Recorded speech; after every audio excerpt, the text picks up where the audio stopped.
ஜம்மு காஷ்மீரில் திடீரென கொட்டிய கனமழையால் வெள்ளப்பெருக்கு ஏற்பட்டு 5 பேர் உயிரிழப்பு. கடும் நிலச்சரிவும் ஏற்பட்டதால் ஏராளமான வாகனங்கள், கட்டடங்கள் மண்ணில் புதைந்தன.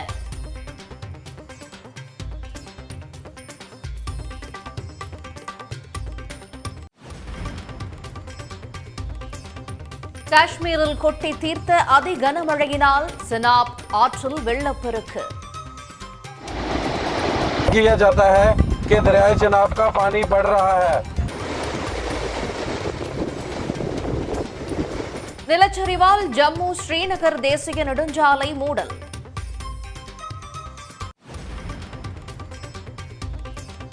தமிழ்நாட்டில் மதுரை, வேலூர், திருவண்ணாமலையில் கொளுத்திய 104 டிகிரி வெயில். சென்னை உள்ளிட்ட 9 நகரங்களில் 100 டிகிரியை தாண்டி வெப்பம் சுட்டெரித்ததால் மக்கள் அவதி.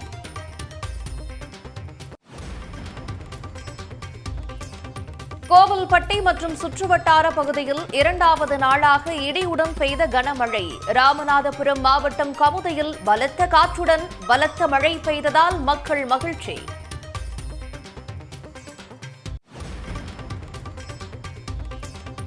ஆளுநர் எப்போதுமே ஒன்றிய, மாநில அரசுகளுக்கு இடையே தபால்காரர்தான் என முதலமைச்சர் மு.க.ஸ்டாலின் அதிரடி பேட்டி. திமுக கூட்டணியில் பாமக இணைகிறதா என்ற கேள்விக்கும் பரபரப்பு பதில்.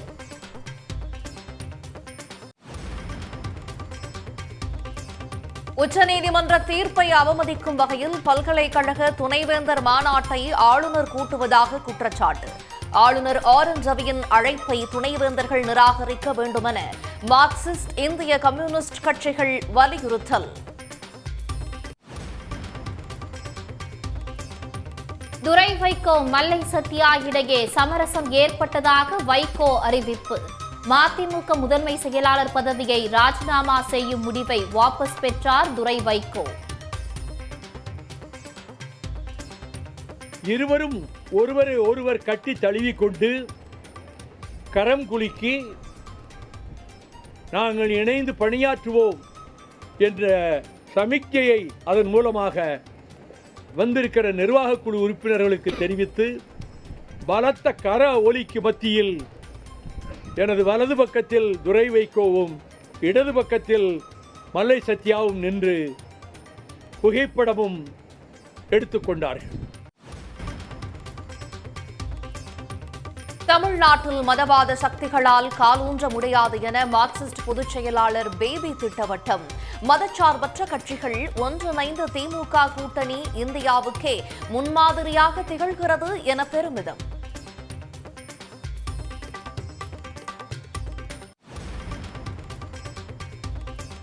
விசிகவை துருப்புச் சீட்டாக பயன்படுத்தி திமுக கூட்டணியை பலவீனப்படுத்த சதி. திமுகவை மட்டுமே நம்பி விசிக இருப்பது போன்று சித்தரிக்கப்படுவதாகவும் திருமாவளவன் குற்றச்சாட்டு.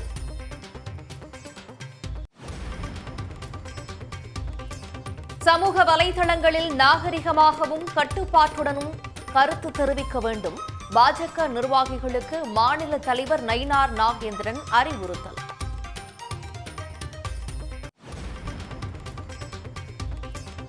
உறையூரில் கழிவுநீர் கலந்த குடிநீர் குடித்ததால் 3 பேர் உயிரிழந்ததாக எடப்பாடி பழனிசாமி குற்றச்சாட்டு. 3 உயிரிழப்புக்கு கழிவுநீர் காரணம் அல்ல என்று திருச்சி மேயர் விளக்கம். உடனடியாக இங்கே அதிகாரிகள் சென்று ஆங்காங்கு சென்று பார்த்த பொழுது, தண்ணீர் எடுத்து பார்க்கின்ற பொழுது அது மாதிரி இல்லை, தண்ணீர் வரவில்லை.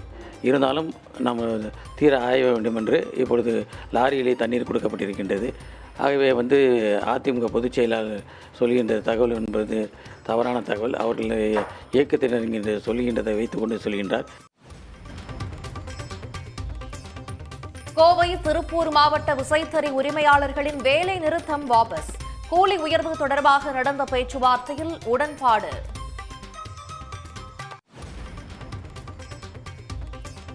தொடர் விடுமுறையொட்டி சுற்றுலா தலங்களில் குடும்பமாக குவிந்த மக்கள்.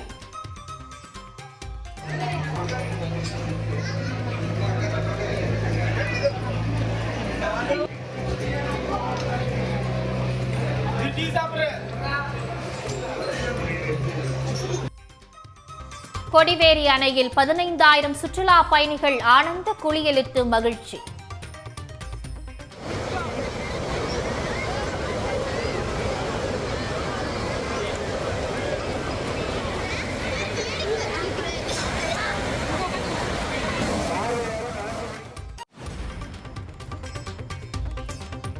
சேலத்தில் களை கட்டியுள்ள மாம்பழம் விற்பனை. விளைச்சலும் விற்பனையும் அதிகரித்து உள்ளதால் வியாபாரிகள் மகிழ்ச்சி. மாம்பழ வரத்து இப்போ கொஞ்சம் அப்படியே படிப்படியாக அதிகரிச்சுட்டு வருது. மாம்பழ வரத்து போன வருஷம் கம்பேர் பண்ணும்போது இந்த வருஷம் வந்து ஒரு 5% கூடுதலான மாம்பழ வரத்து இருக்குது. கர்நாடகாவில் முன்னாள் டிஜிபி ஓம் பிரகாஷ் கொடூரமாக கொலை. மனைவியே கத்தியால் சரமாரியாக குத்திக் கொன்றதால் அதிர்ச்சி.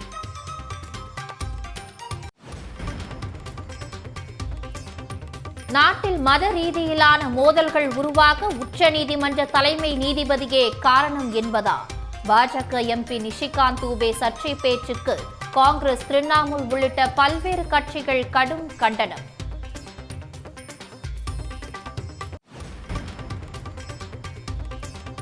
பெங்களூரு கெம்பேகவுடா சர்வதேச விமான நிலையத்தில் நிறுத்தப்பட்டிருந்த இண்டிகோ விமானம் மீது மோதிய வேன் ஓட்டுநர் தூங்கியதால் ஏற்பட்ட விபத்தில் ஒருவர் காயம்.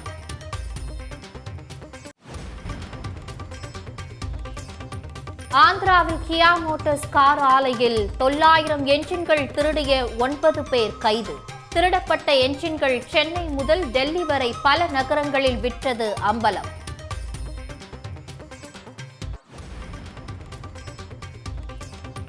பஞ்சாப் அணிக்கு எதிரான போட்டியில் பெங்களூரு வெற்றி. விராட் கோலி, தேவ்தத் படிக்கல் அபார ஆட்டம்.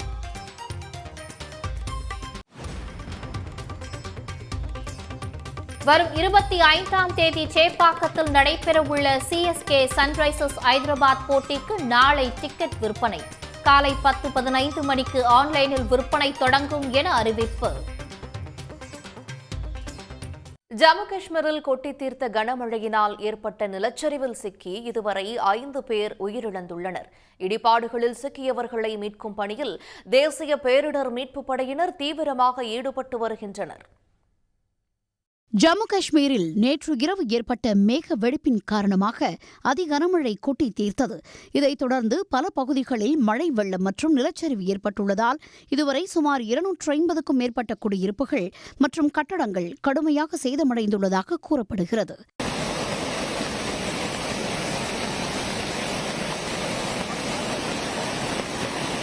ஜம்மு காஷ்மீரின் ராம்பன் மாவட்டத்தில் ஏற்பட்ட நிலச்சரிவில் சிக்கி இதுவரை 5 பேர் உயிரிழந்துள்ளனர். குடியிருப்பு பகுதிகளில் சிக்கி தவித்த 100க்கும் மேற்பட்டோர் பாதுகாப்பான இடங்களுக்கு வெளியேற்றப்பட்டுள்ளனர்.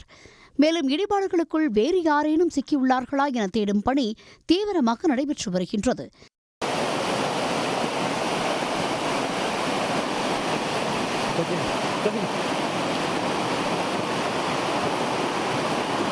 சாலையில் நிறுத்தி வைக்கப்பட்டிருந்த வாகனங்கள் கற்குவியல்களுக்குள் புதைந்து கிடக்கும் காட்சிகள் வெளியாகியுள்ளன. மார்க்கெட் பகுதியில் 25க்கும் மேற்பட்ட கடைகள் முழுமையாக இடிந்துவிட்டதாக வியாபாரிகள் வேதனையுடன் தெரிவித்தனர். கொட்டி தீர்த்த அதிகனமழையினால் செனாபாற்றில் செந்நிறத்தில் வெள்ள நீர் பெருக்கெடுத்தோடுகின்றது. ஆற்றை சுற்றியுள்ள பகுதிகளில் பொதுமக்கள் பாதுகாப்பாக இருக்க அறிவுறுத்தி போலீசார் எச்சரிக்கை விடுத்தனர்.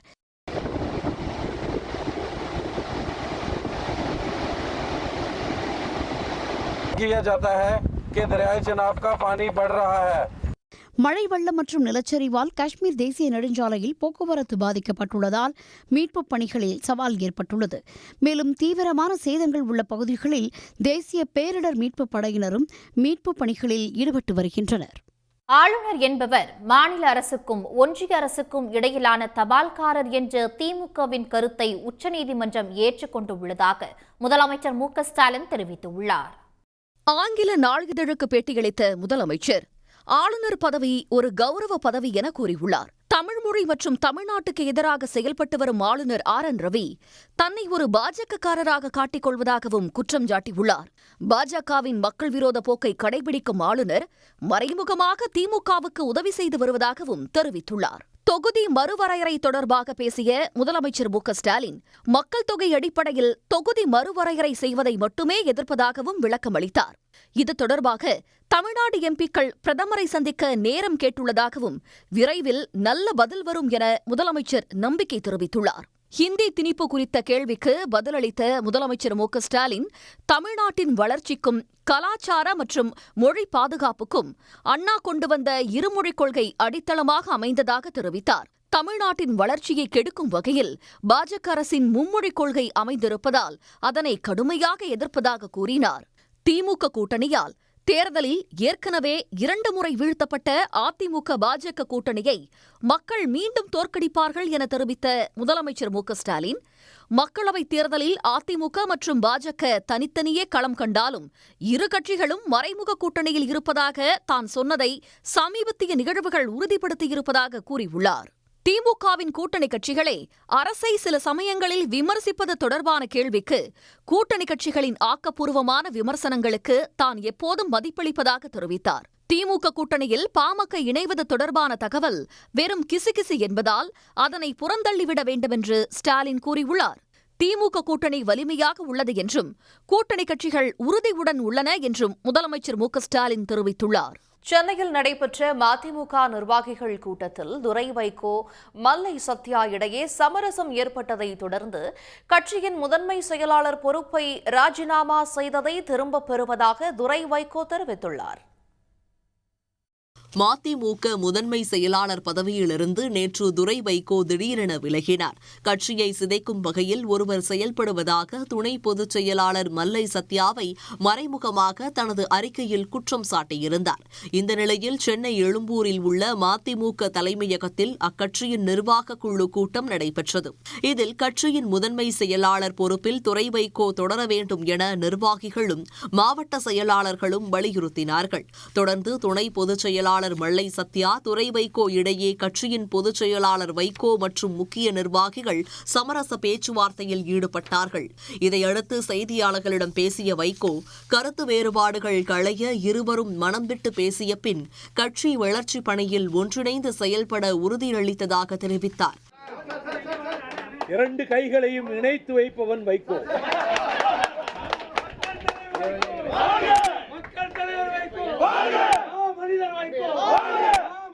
கட்சியின் நலனை கருதி நிர்வாகிகள் வலியுறுத்தியதை ஏற்று ராஜினாமாவை திரும்பப் பெறுவதாகவும் துரை வைகோ தெரிவித்தார்.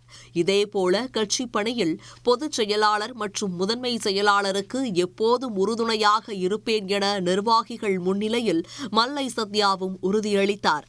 முன்னதாக நிர்வாக குழு கூட்டத்தில் ஆளுநர் பதவியிலிருந்து RN ரவி இழந்துவிட்டதால் குடியரசுத் தலைவர் அவரை பதவியிலிருந்து நீக்க வேண்டும், தமிழ்நாட்டு மீனவர்கள் மீது இலங்கை கடற்படை நடத்தும் தாக்குதலை கண்டிக்காத பிரதமர் மோடிக்கு கண்டனம் உள்ளிட்ட 9 தீர்மானங்களும் நிறைவேற்றப்பட்டன. நிர்வாகிகள் கூட்டத்தில் நிறைவேற்றப்பட்ட தீர்மானங்களை வலியுறுத்தி வரும் ஏப்ரல் 26ஆம் தேதியன்று சென்னை, மதுரை, திருச்சி மற்றும் கோவை ஆகிய 4 இடங்களில் மண்டல வாரியான ஆர்ப்பாட்டம் நடைபெறும் என்றும் பொதுச் செயலாளர் வைகோ அறிவித்தார். உச்சநீதிமன்றம் தனது அதிகார வரம்பை மீறி செயல்படுவதாக விமர்சித்த பாஜக எம்பிக்கள் மீது அக்கட்சி தலைமை நடவடிக்கை எடுக்காதது ஏன் என காங்கிரஸ் கேள்வி எழுப்பியுள்ளது. இதனிடையே பாஜக எம்பி நிஷிகாந்த் தூபே மீது உச்சநீதிமன்றத்தில் நீதிமன்ற அவமதிப்பு வழக்கு தொடரப்பட்டுள்ளது.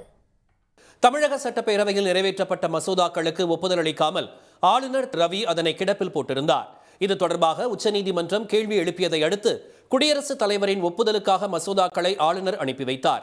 இதற்கு எதிராக தமிழக அரசு தொடர்ந்த வழக்கை விசாரித்த உச்சநீதிமன்றம் சிறப்பு அதிகாரத்தை பயன்படுத்தி மசோதாக்களுக்கு ஒப்புதல் வழங்கியதுடன் மசோதாக்களுக்கு ஒப்புதல் அளிப்பது தொடர்பாக குடியரசுத் தலைவர் மற்றும் ஆளுநர்களுக்கு காலக்கெடுவும் விதித்தது. இதுகுறித்து உச்சநீதிமன்றம் என்ன நாடாளுமன்றத்தை விட உயர்ந்ததா என குடியரசு துணைத் தலைவர் ஜெகதீப் தங்கர் கேள்வி எழுப்பியிருந்தார். இந்த பரபரப்பு ஓய்வதற்குள் பாஜக எம்பிக்கள் நிஷிகாந்த் துபே, தினேஷ் சர்மா ஆகியோர் உச்சநீதிமன்ற தீர்ப்பை விமர்சித்துள்ளனர். நீதிபதிகள் ஒருபோதும் சட்டம் இயற்றும் நாடாளுமன்றமாகிவிட முடியாது என்று தெரிவித்துள்ள நிஷிகாந்த் துபே, எல்லாவற்றுக்கும் உச்சநீதிமன்றத்திற்கு சென்றால் நாடாளுமன்றம், சட்டப்பேரவைகள் எதற்கு, அவற்றை இழுத்து மூடிவிடலாம் என்று கூறியுள்ளார். மத ரீதியிலான போரை உச்சநீதிமன்றம் தூண்டிவிடுவதாகவும் தெரிவித்தவர் மத மோதல்களுக்கு தலைமை நீதிபதியே பொறுப்பு என்றும் விமர்சித்துள்ளார். உச்சநீதிமன்றத்தை விட அதிக அதிகாரம் படைத்தவர் குடியரசுத் தலைவர்தான் என தினேஷ் சர்மாவும் தெரிவித்துள்ளார். பாஜக எம்பிக்களின் இந்த கருத்துக்கள் சர்ச்சையை ஏற்படுத்திய நிலையில் அவை அவர்களது சொந்த கருத்துக்கள் என்றும் பாஜகவுக்கும் அதற்கும் தொடர்பு இல்லை என பாஜக தலைவர் JP நட்டா தெரிவித்துள்ளார். இது சேதத்தை தடுக்கும் நடவடிக்கை என கண்டனம் தெரிவித்துள்ள முன்னாள் அமைச்சர் ஜெய்ராம் ரமேஷ் 2 எம்பிக்களும் தொடர்ந்து அரசியல் அமைப்பை விமர்சித்து வருவதாக சாடியுள்ளார். அவர்களுக்கு ஆதரவு இல்லையெனில் பிரதமர் அமைதியாக இருப்பது ஏன், அவர்கள் மீது ஏன் எந்த நடவடிக்கையும் எடுக்கவில்லை, அவர்கள் இருவருக்கும் விளக்கம் கேட்டு நட்டா நோட்டீஸ் அனுப்பியுள்ளாரா என்று ஜெய்ராம் ரமேஷ் அடுக்கடுக்காக கேள்வி எழுப்பியுள்ளார். கோடை விடுமுறை மற்றும் ஈஸ்டர் பண்டிகை என்பதால் ஊட்டி, கொடைக்கானல், கன்னியாகுமரி உள்ளிட்ட சுற்றுலா தலங்களில் பொதுமக்கள் குடும்பமாக குவிந்து மகிழ்ச்சியாக பொழுதை கழித்தனர். தமிழ்நாடு முழுவதும் பள்ளி கல்லூரிகளுக்கு கோடை விடுமுறை தொடங்கிவிட்ட நிலையில் குளிர்ச்சியான மலைப்பிரதேசங்கள், சுற்றுலா தலங்களுக்கு பொதுமக்கள் குடும்பத்துடன் படையெடுத்து வருகின்றனர். குறிப்பாக ஈஸ்டர் பண்டிகை என்பதால் ஊட்டியில் கேரளா, கர்நாடகா உள்ளிட்ட வெளிமாநில சுற்றுலா பயணிகளும் குவிந்ததால் நெரிசலாக காணப்பட்டது. உதகையில் உள்ள ரோஜா பூங்கா, படகு இல்லம், தொட்டபெட்டா உள்ளிட்ட இடங்களை கண்டு ரசித்த மக்கள் குளிர்ச்சியான சூழலில் நேரத்தை செலவிடுவது மனதுக்கு இதமானதாக உள்ளதாக தெரிவித்தனர்.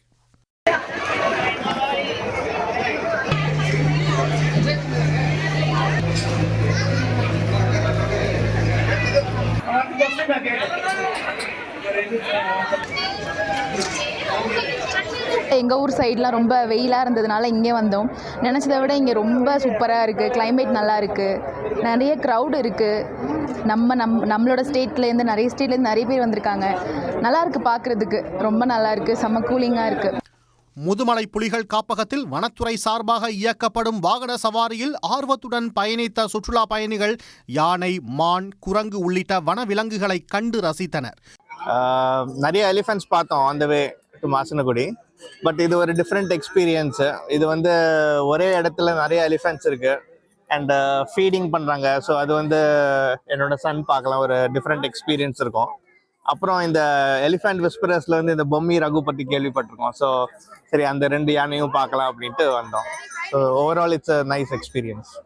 குறிப்பாக தெப்பக்காடு வனப்பகுதியில் தாய் புலி ஒன்று முன்னே செல்ல, அதனைத் தொடர்ந்து குட்டி புலி நடந்து செல்லும் காட்சியை கண்ட சுற்றுலா பயணிகள் ஆச்சரியத்தில் திகைத்தனர்.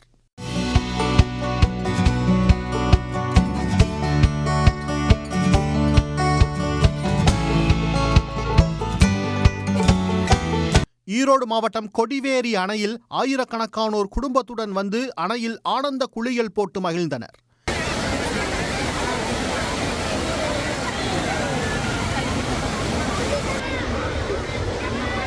கன்னியாகுமரியில் கடல் நடுவே அமைந்துள்ள கண்ணாடி இழை பாலத்துக்கு செல்வதற்கான 5 நாட்கள் தடை நீக்கப்பட்டதைத் தொடர்ந்து ஏராளமான பயணிகள் நீண்ட வரிசையில் காத்திருந்து படகு பயணம் மேற்கொண்டு கண்ணாடி இழை பாலத்தை சென்றடைந்தனர்.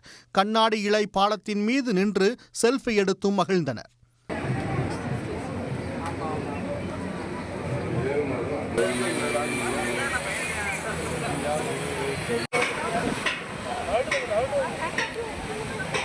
பகவதி அம்மன் கோயில், விவேகானந்தர் பாறை, அப்புறம் திருவள்ளுவர் சிலை, இதெல்லாம் பார்த்தோம். பசங்களாம் ரொம்ப ஜாலியாக என்ஜாய் பண்ணாங்க. அந்த போட்டிங் ரைட்லாம் சூப்பராக இருந்தது. நல்லா இருக்குது, கிளைமேட் நல்லா இருக்குது. லீவ்னாலும் கூட்டம் நல்லா தான் இருக்குது. ஆனால் மக்கள் எல்லாம் என்ஜாய் பண்ணிட்டு இருக்காங்க. இங்கே கண்ணாடி கூட ரொம்ப சூப்பராக இருக்குது. எல்லாரும் என்ஜாய் பண்ணலாம். திருச்செந்தூர் செந்தில் ஆண்டவர் கோவிலில் தரிசனத்துக்காக ஆயிரக்கணக்கான பக்தர்கள் குவிந்ததால் வழக்கத்தை விட நீண்ட வரிசை காணப்பட்டது. கடற்கரையில் கூடிய சுற்றுலா பயணிகளும் குடும்பத்துடன் நீராடி மகிழ்ந்தனர். அண்ணா அறிவாலயத்தில் முதலமைச்சர் மு.க.ஸ்டாலினை மார்க்சிஸ்ட் கம்யூனிஸ்ட் பொதுச் செயலாளர் M.A. பேபி மரியாதை நிமித்தமாக சந்தித்தார். அப்போது அதிமுக பாஜக கூட்டணியை சந்தர்ப்பவாத கூட்டணி என அவர் விமர்சித்தார். In last parliament election, you know what had happened. They could not open their account here. Now they think that through a opportunistic alliance, BJP and ADMK, they can do something. But people of Tamil Nadu are not fools. They know on this Waqf bill, ADMK opposed that bill, which was brought by BJP on the floor of the house. Then in Tamil Nadu, they are shaking hands with those who brought this Waqf bill, anti-minority bill, anti-constitutional bill. Is naked opportunism. I am sure people of Tamil Nadu will give a fitting rebuff to this kind of opportunism. இனி முக்கிய நிகழ்வுகளை ஒரு நிமிட செய்திகளாக காண்போம். ஆளுநர் R.N. ரவியின் அழைப்பை துணைவேந்தர்கள் நிராகரிக்க வேண்டும் என்று மார்க்சிஸ்ட் மற்றும் இந்திய கம்யூனிஸ்ட் கட்சிகள் வலியுறுத்தியுள்ளன. இது தொடர்பாக இந்திய கம்யூனிஸ்ட் கட்சியின் மாநில செயலாளர் முத்தரசன் வெளியிட்டுள்ள அறிக்கையில், ஆளுநரின் துணைவேந்தர்கள் மாநாடு அறிவிப்பு அதிகார அத்துமீறலின் உச்சக்கட்டம் என்று குறிப்பிட்டுள்ளார். ஆளுநரின் அதிகார அத்துமீறல்களை தடுக்க வேண்டிய குடியரசு துணைத் தலைவர் அவருடன் இணைந்து செயலாற்றுவது அரசியல் அமைப்பு சட்ட நெருக்கடியை உருவாக்கும் அரசியல் சதியா என ஆழ்ந்த சந்தேகம் எழுகிறது எனவும் தெரிவித்துள்ளார். அதேபோல சிபிஎம் மாநில செயலாளர் சண்முகம் வெளியிட்டுள்ள அறிக்கையில் உச்சநீதிமன்ற தீர்ப்பு என்ற பேரிடியை தாங்கிக் கொள்ள முடியாத RN ரவி பல்கலைக்கழக துணைவேந்தர்களின் மாநாட்டுக்கு அழைப்பு விடுத்து புதிதாக ஒரு சர்ச்சையை உருவாக்கியுள்ளார் என்று விமர்சித்துள்ளார். மேலும் ஆளுநர் விடுத்துள்ள அழைப்பு உச்சநீதிமன்ற தீர்ப்பை அவமதிப்பது, அரசியலமைப்பு சட்டத்திற்கு விரோதமான அத்துமீறல் எனவும் குறிப்பிட்டுள்ளார். திருச்சியில் குடிநீரில் கழிவுநீர் கலந்ததால் 3 பேர் உயிரிழந்ததாக அதிமுக பொதுச் செயலாளர் எடப்பாடி பழனிசாமி கூறிய தகவல் தவறானது என திருச்சி மேயர் அன்பழகன் கூறியுள்ளார். குடிநீரில் கழிவுநீர் கலந்ததாக கூறப்படும் மின்னப்பன் தெரு உள்ளிட்ட பகுதிகளில் ஆய்வு செய்ததில் எங்கும் குடிநீரில் கழிவுநீர் கலக்கவில்லை என்று தெரிவித்த அவர், அப்பகுதியில் 6 மாதங்களுக்கு முன்பாகவே பாதாள சாக்கடை பணிகள் முழுமையாக நிறைவடைந்துவிட்டு தற்போது சீராக குடிநீர் விநியோகிக்கப்பட்டு வருவதாகவும் கூறினார். அப்பகுதியில் நடந்த கோவில் திருவிழாவில் விநியோகித்த அன்னதானம் சாப்பிட்ட சிலருக்கு உடல் உபாதைகள் ஏற்பட்டுள்ளதாகவும் அதில் 20 பேர் அரசு மருத்துவமனையில் சிகிச்சை பெற்று வருவதாகவும் மேயர் அன்பழகன் தெரிவித்தார். மேலும் பரிசோதனை முடிவில் குடிநீரில் கழிவுநீர் கலக்கவில்லை என்பது தெளிவாகி இருப்பதாகவும் அவர் கூறினார். இந்த விவகாரத்தில் எடப்பாடி பழனிசாமி தவறான தகவல்களை பரப்பி வருவதாகவும் அவர் குற்றம் சாட்டியுள்ளார். உடனடியாக இங்கே அதிகாரிகள் சென்று ஆங்காங்கு சென்று பார்த்த பொழுது, தண்ணீர் எடுத்து பார்க்கின்ற பொழுது அது மாதிரி இல்லை, தண்ணீர் வரவில்லை. இருந்தாலும் நாம் தீர ஆய்வு வேண்டும் என்று இப்பொழுது லாரியிலே தண்ணீர் கொடுக்கப்பட்டிருக்கின்றது. ஆகவே அதிமுக பொதுச் செயலாளர் சொல்கின்ற தகவல் என்பது தவறான தகவல். அவர்கள் இயக்கத்தினர் சொல்கின்றதை வைத்துக்கொண்டு சொல்கின்றார். தைரியம் இருந்தால் அதிமுகவினர் நீட் குறித்து சட்டப்பேரவையில் பேசட்டும் என்று அமைச்சர் துரைமுருகன் கூறியுள்ளார். காட்பாடி சட்டமன்ற தொகுதிக்குட்பட்ட 761 பயனாளிகளுக்கு கலைஞர் கனவு இல்லம் திட்டத்தின் கீழ் வீடு கட்ட அமைச்சர் துரைமுருகன் ஆணைகளை வழங்கினார். அப்போது நீட் தொடர்பாக அதிமுகவின் போராட்டம் குறித்த கேள்விக்கு பதிலளித்த அவர், இதுகுறித்து அதிமுகவினர் சட்டப்பேரவையில் பேசட்டும் என்றார். மாணவர்களுக்கு அஞ்சலி செலுத்துறோம் சொல்லிட்டு அதிமுக நீட்டை கண்டிச்சு ஆர்ப்பாட்டம் பண்ணிட்டு இருக்காங்க. தொடர்ந்து வேலூர் மாவட்டம் சேவூரில் 6,32 லட்சம் ரூபாய் மதிப்பீட்டில் காங்கேயநல்லூரிலிருந்து அம்முண்டி வரை தூர்வாரப்பட்ட பாண்டியன் மடுவு கால்வாயை பொதுமக்களுக்காக அர்ப்பணித்தார்.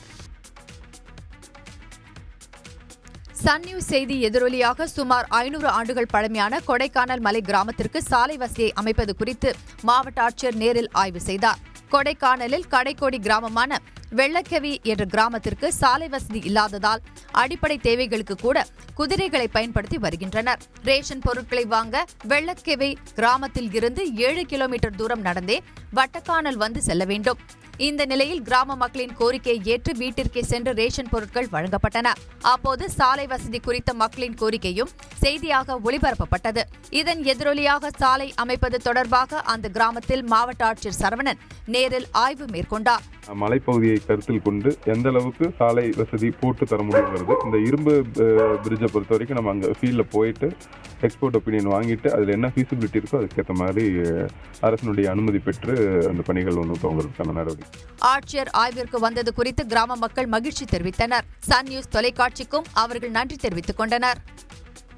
வத்தலகுண்டு அருகே தும்மலப்பட்டியில் தென்னை ஓலையை பயன்படுத்தி கிடுகு பின்னும் தொழில் தீவிரமாக நடைபெற்று வருகிறது.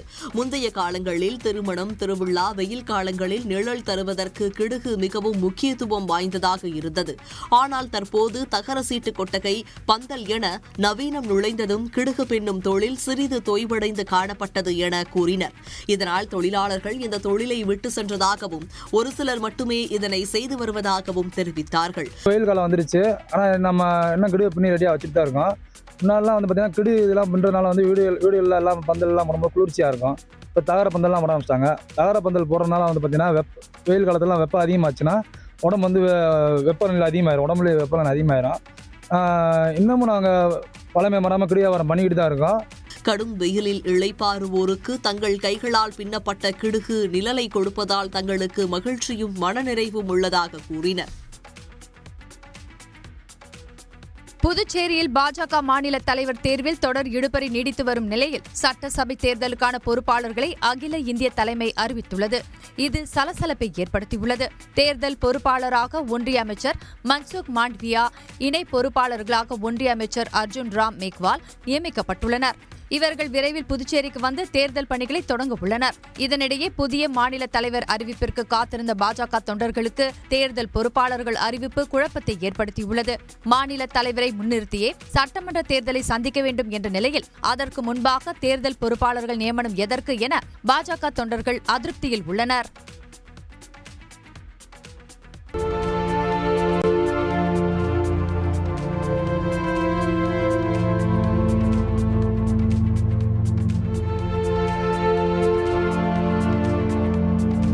விருதுநகர் மாவட்டம் திருச்சுழி அருகே வீடின்றி தவித்த வாய்ப்பேச முடியாத மாற்றுத்திறனாளி முதியவருக்கு கலைஞரின் கனவு இல்லம் வீட்டை பெற்று தந்து வீடு கட்டும் ஆணையை நிதியமைச்சர் தங்கம் தென்னரசு வழங்கினார். நல்லுக்குறிச்சி கிராமத்தில் வசிப்பவர் வாய்ப்பேச முடியாத மாற்றுத்திறனாளி தனுஷ்கோடி. இவரது குடிசை முழுக்க சேதமடைந்த நிலையில் ஊர்கலையரங்கத்தில் தங்கியுள்ளார். இந்த நிலையில் அப்பகுதிக்கு ஆய்வுக்கு சென்ற அமைச்சர் தங்கம் தென்னரசு கலைஞரின் கனவு இல்லம் திட்டத்தில் மாற்றுத்திறனாளி முதியவர் தனுஷ்கோடிக்கு வீடு கட்டும் ஆணையை வழங்கினார்.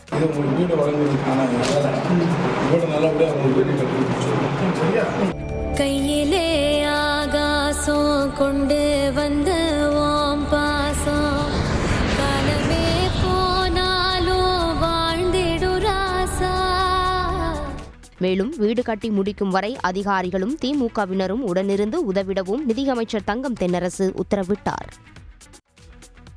நடப்பு ஐபிஎல் தொடரில் சென்னை ஹைதராபாத் அணிகள் இடையேயான ஆட்டம் வரும் 25ஆம் தேதி சேப்பாக்கம் மைதானத்தில் நடைபெறவுள்ளது. இந்நிலையில் இந்த போட்டிக்கான டிக்கெட் விற்பனை ஆன்லைனில் நாளை காலை 10:15 மணிக்கு தொடங்கும் என்று அறிவிக்கப்பட்டுள்ளது. www.chennai-superkings.com என்ற இணையதளத்தின் வாயிலாக ரசிகர்கள் டிக்கெட்டுகளை முன்பதிவு செய்து பெற்றுக் கொள்ளலாம். ஒரு ஐபிஎல் டிக்கெட்டின் விலை ₹1,700 முதல் ₹7,500 வரை நிர்ணயிக்கப்பட்டுள்ளது. தமிழ்நாட்டின் முக்கிய நிகழ்வுகளை எக்ஸ்பிரஸ் செய்திகளாக பார்க்கலாம்.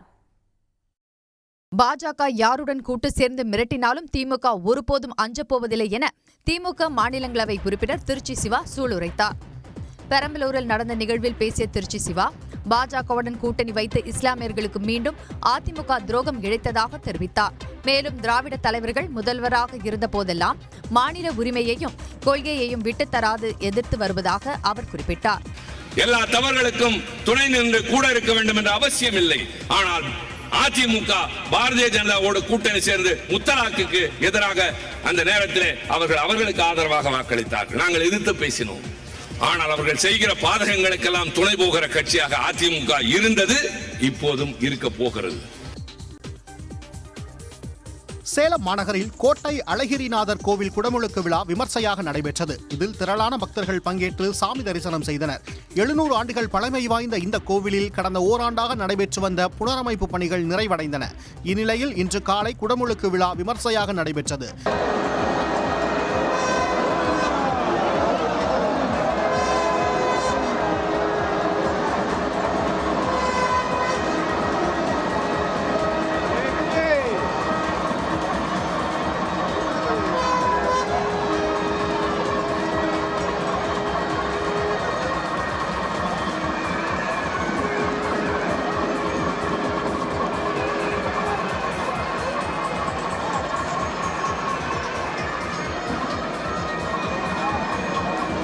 இந்த குடமுழுக்கு விழாவில் சுற்றுலாத்துறை அமைச்சர் ராஜேந்திரன் உள்ளிட்ட திரளான பக்தர்கள் பங்கேற்று சாமி தரிசனம் செய்தனர்.